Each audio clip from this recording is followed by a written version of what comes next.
Nation, what's up guys? Welcome back to the channel. Welcome back to another video. And in this week guys, we're going to talk about the directional bias again. So we're going to run that back one more time, and we'll pick a different pair, do a completely new week, and we'll break it down and show you how I determine directional bias. Again, there are a lot of ways to determine directional bias. You can use a higher time frame. You can use structure. There's a myriad of different ways, guys. Okay, I'm going to show you how I do it. But again, there's so many different ways to do it. This is just my way of doing it. So hopefully it helps simplify things for you and make it easier for you. I believe last time we did, I think we did pound USD. But let's go ahead and do a completely different pair. I want to do like this pound NZD or euro NZD. Let's do pound NZD. And so we'll do the same thing as last time. We'll shrink this up so we can't see what price is doing or anything like that. And we want to go back to some place that's definitely before the pandemic, so we can see kind of like the normal kind of the normal price movement and stuff without some crazy ass news shit happening or whatnot. Why don't we, let's do this. Let's pick this one. And we can start. Nice. Alright, so let's open this crap back up again. And alright. So as you know, when you start out on a new week, let me fast forward this to Sunday, Monday. But, as you start a new week, you don't have anything to go off of besides basically what the previous week did, or what the previous week did. So you can clearly see that the previous week had a false move basically, and then had a uptrend the rest of the week, right? So we had a trending cycle the previous week. Before that, we had essentially a trending cycle the week before that as well. You can see though that we're kind of in a strange, kind of strange place, because you see we have essentially downtrend. We've been in a downtrend for a while, and then we had 2 weeks of basically pullbacks, or what I like to call take profit points for market makers. So let's go ahead and play this out here. All right, so Sunday, Monday, of course, on Sunday, Monday, I generally don't trade because I like to see what happens and kind of, have that as a basis for kind of the rest of the week. So for me to trade on a Sunday, Monday, it's got to have a really good, solid pattern to trade. If the pattern is not, like perfect for me, then essentially I just don't trade that day at all, and I kind of skip it. So let's see what if anything develops here.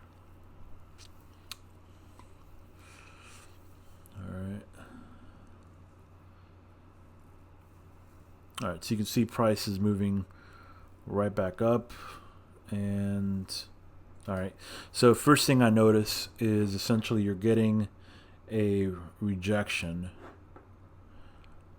You had basically a move down, and then now you're getting a rejection here from previous week's high, and then also basically the middle of the range. All right, so that's one thing that right off the bat. Let's see what else.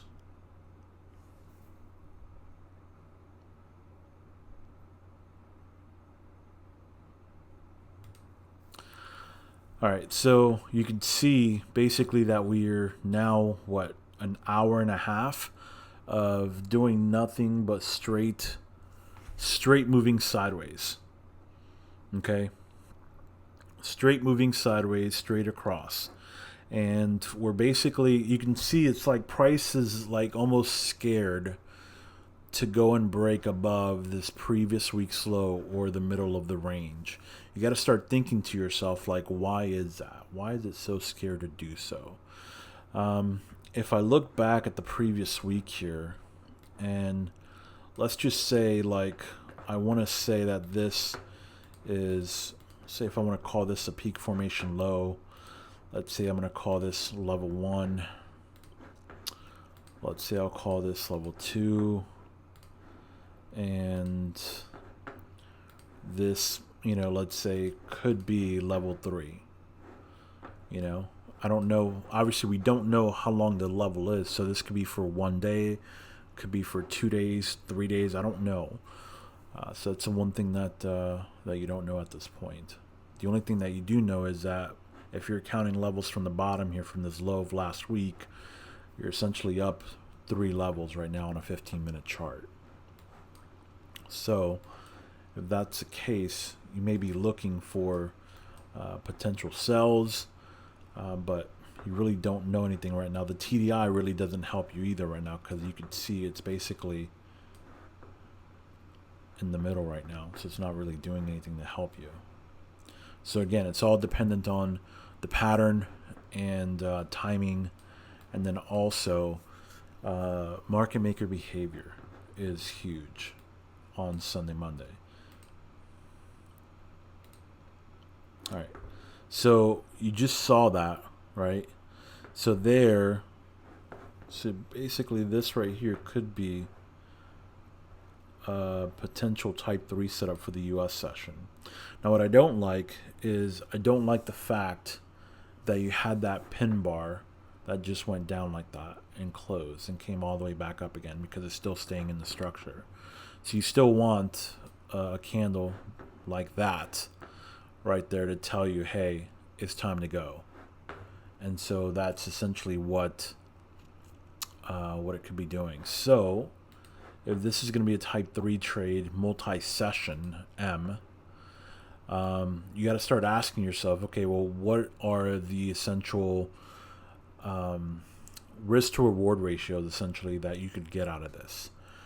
On NZD pairs, NZD AUD pairs, their pip value is extremely high, so 15 pip stop losses don't work. They don't work on this pair at all. So you need at least 25, 30 pips or so on these kind of pairs. So, to say, let's say 25, 30 pips is somewhere around here. So the only good thing about it is that if you're wrong right away and you're out of the trade. Now, the next thing is, where is your take profit if you're going to take this? Well, here you're not at a 2-to-1 risk to reward ratio. You're close to it. So you need price to maybe come somewhere around right here, get 55 pips or so out of it,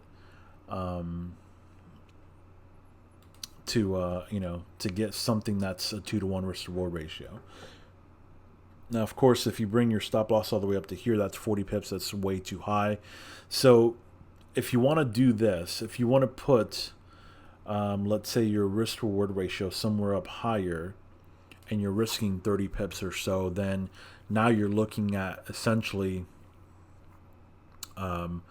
lowering your risk in the sense of taking a smaller lot size instead of, a normal lot size. So let's just say, for example, that you trade, let's say a standard lot size, a 1.0, 1.0 lot size.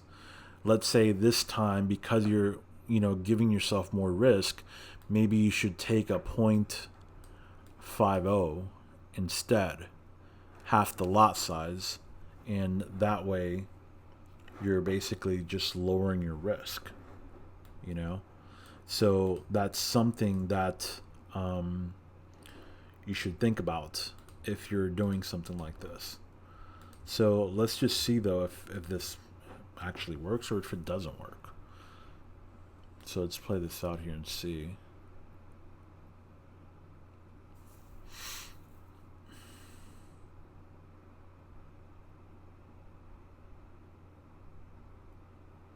Okay, so totally it went 76 pips. So you definitely had over 2-to-1 risk reward ratio, even if you had a 30 something pip stop loss, right? All right, cool. So that's one trade, but you can see for the day, it really didn't do anything but move straight sideways, really, for the most part. You'll start to notice that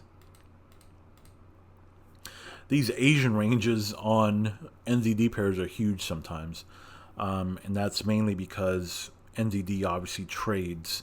Their trading session is when the Australian dollar is going on as well, the Australian session. So that starts at 5. So that's why you see the bigger movements here. So you got like 158 pip move or range, which is huge. So ranges are definitely a lot bigger in this here. Again, keep in mind that the EMAs are going straight through price. So, I mean, it's going to be an indication basically that you're going to have just sideways movement happening, So sideways movement, I don't expect anything, crazy big to happen, So we still want a good pattern. And if the pattern does not present itself, then we just don't take a trade. It's just that simple. So there's no reason to force a trade or anything like that. It just doesn't make sense. So let's take a look and see what happens here during this London.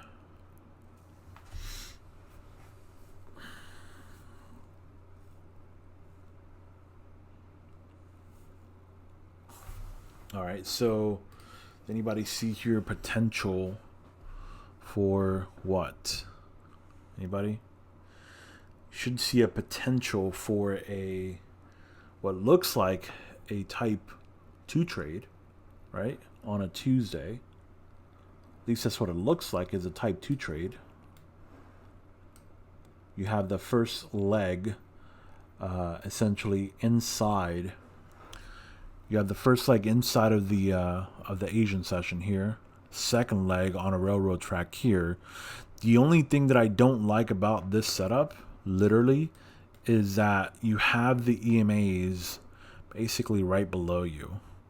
And I've seen so many times while backtesting that essentially all this does is it does this and it kind of just doesn't do anything, and it basically starts to squeeze everything. And so we might start to see that squeeze on the TDI as well here. So that's the only thing that I don't like about that setup there. On a 2-to-1 risk to reward ratio, for this to even be a trade, you would have to take it to the bottom. And I mean, the risk is way too high. You see that 64 pips or so. That's way too high. You would need a pullback to make sense out of this. And I mean, these candles, as you can see, they're pretty big. These candles are pretty big. So not the ideal scenario for potentially taking a trade. You know what I mean? So I don't trust the fact that there's just too many things that aren't there for this trade setup. Well, let's see what happens here.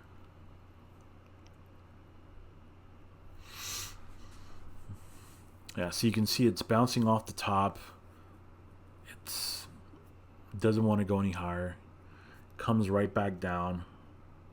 And look, yeah, see, it hits the EMAs, the 50, the 200 there. It doesn't even make it to the middle of the range. You see that? It just bounces right back and forth, back and forth, back and forth.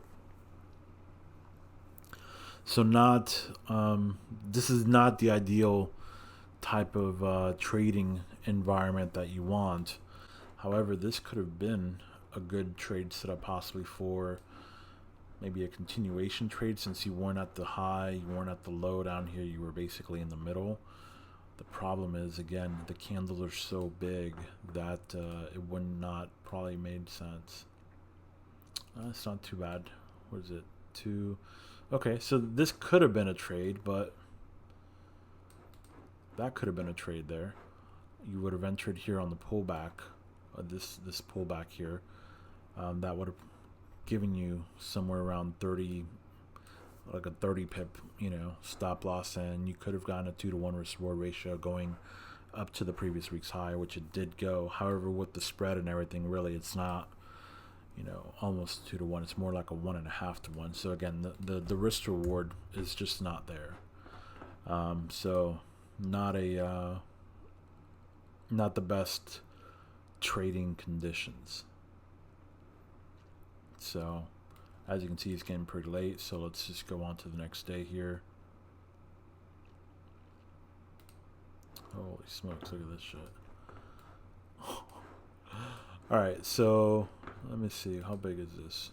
So 481 pip. A 481 pip range. Okay? Clearly, that's huge. And that's basically news. This is all news right here. Yeah, this is NZD news that was released. So clearly now, if you go back and start to put this together here, this whole thing here is basically level 3. So you have peak 1, 2, 3, and then now you have this huge move. You see that? What do you think this huge move is? Just take a wild guess. If you got 3 levels of rise and then a quick spike like that, what do you think that is? Right? If you're thinking, I'm thinking this basically is going to turn into a peak formation high, and we could basically start to see price come low, right? That's what I'm thinking. Look where price is all the way on the TDI. It's all the way up here. You can already see that there's divergence on the TDI also, because this first leg here, which is right here, and then the second leg goes all the way up, but it's lower on the TDI. This leg here is even higher, but it's lower on the TDI. So you have divergence already happening on the TDI. So that basically indicates a reversal, right? So that goes along essentially with what you're counting here, all right? So, I mean, honestly, if this is going to come back down again, you're going to have to take a trade that's a really good trade, but at the same time, you're going to have to lower your risk, because the amount of where you're going to have to put the stop loss on this is going to be crazy huge. So let's see.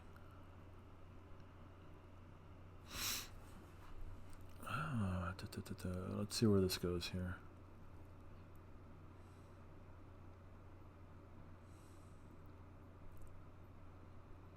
Yep, nothing.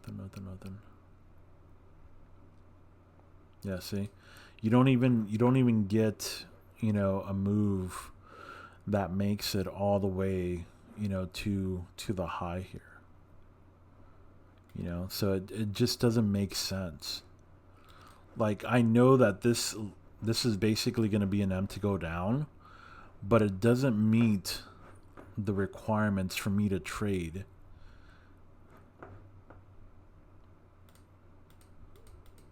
Yeah, this is going to keep going down, say. Yeah, so even though it went down, it just doesn't meet my requirements to trade. So I'm just not interested in trading that at all. You figure this one candle here is a 43 pip candle. So you're talking about just to go all the way, just to the very top here, is 65 pips. Like, that just doesn't make very much sense. Even though, again, it's going in your favor and all that stuff, to me, it doesn't make sense. The risk, is just too high for me to take that trade. And so I think that a lot of you guys have to understand that when the risk is high, it's just not worth taking the risk when there's, you can trade another day tomorrow. You know what I mean? So it's completely fine. Let's keep going because this is already crazy. All right, so this is Thursday now, and clearly this has established itself as what? It's established itself as peak formation high, clearly, right? So now, what are we looking for? If this right here is peak formation high, what are we looking for? We're looking for sells, right? I'm looking for sells is what I'm looking for. So I'm looking for type 2s, type 1s, sells is what I'm looking for. It's the only thing I would be willing to essentially to trade. So we already have basically this is starting to already develop into like level 1, right? So I'm only interested in getting sells out of this. So let's see if we get anything here.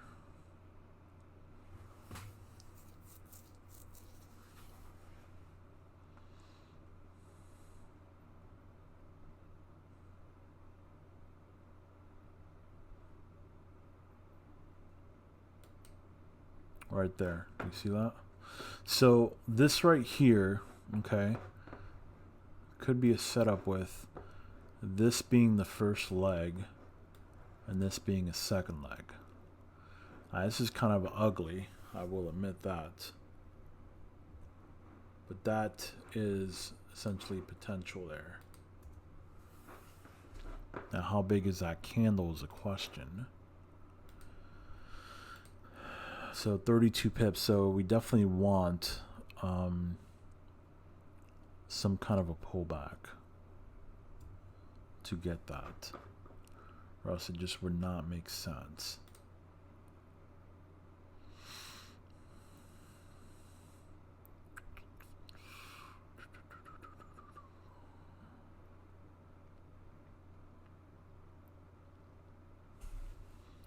Well, there's a pullback there. So right there, that could be a pullback there. So let me see. What would be the setup here?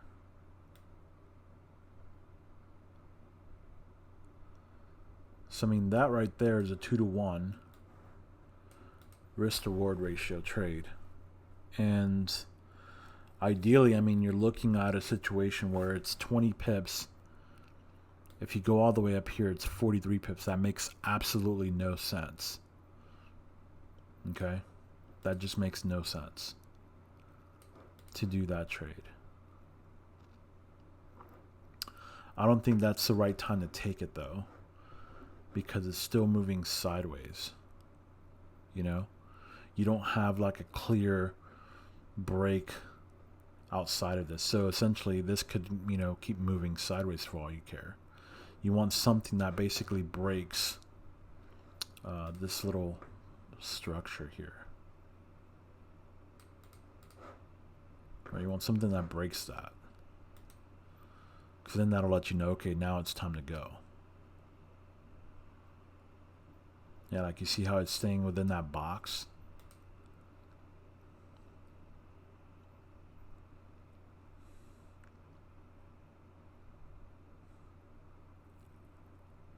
Yeah, see? Alright, so now, here, let me take this box out. So now it gets even interesting because now you see where the EMAs, the 50 in particular, is now pushing price, helping push price down. Okay? So now this becomes a trade set up to where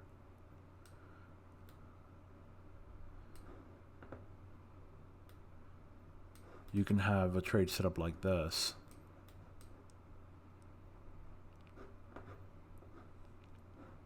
and your stop loss is basically right above the 50 EMA.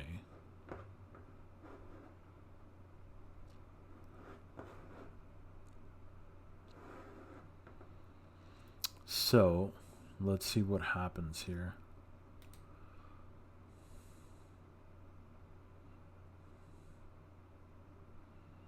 There you go.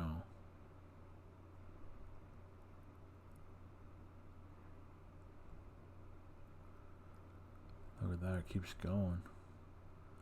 Does it make it a previous week's high at all? No, it reverses.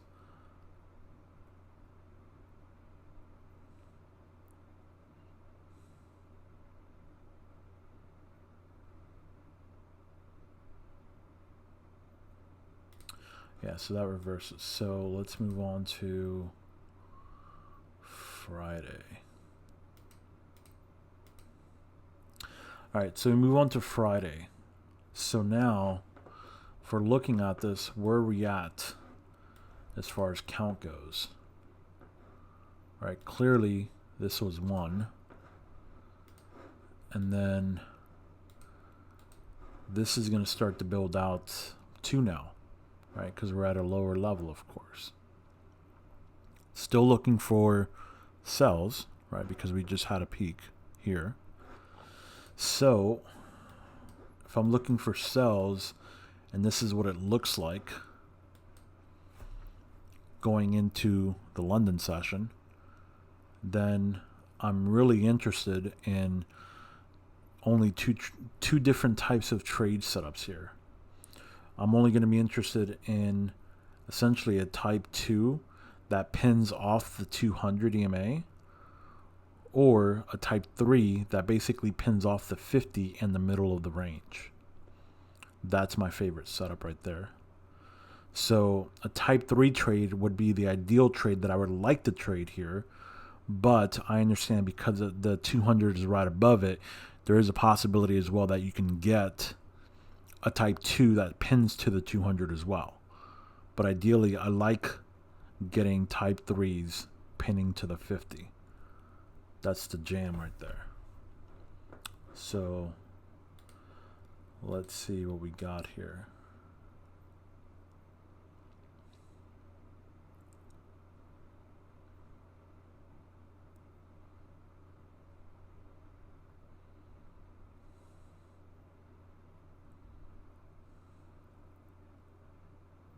Right there.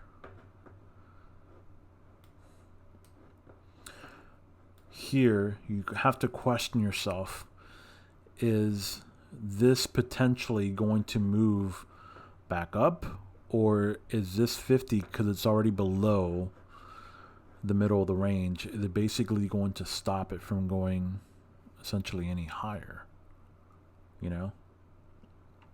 And so for me, to see a railroad track here and it's pinning to the 50, and the 50 is not basically going to let it get up to the middle of the range, is a play here to see what kind of a setup you could potentially get here.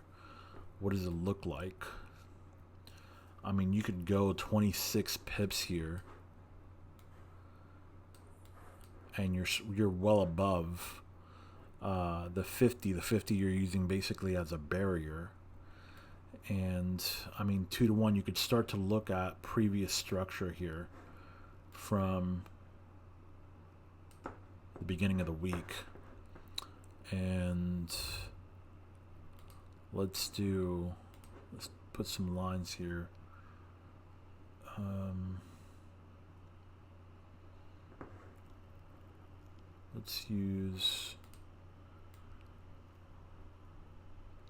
Let's use this right here, these lows off of Sunday, Monday. And then also we could use the lows off of Tuesday here as well as some kind of guidance as to where price has been before.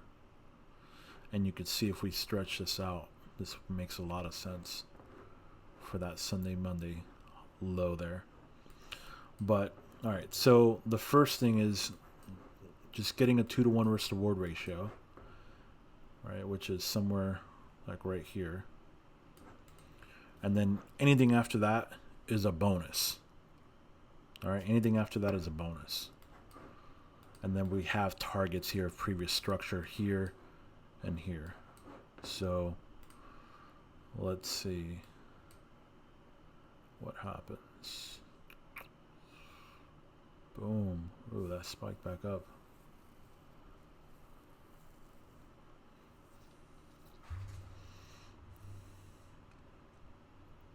Okay, so there's your 2 to 1.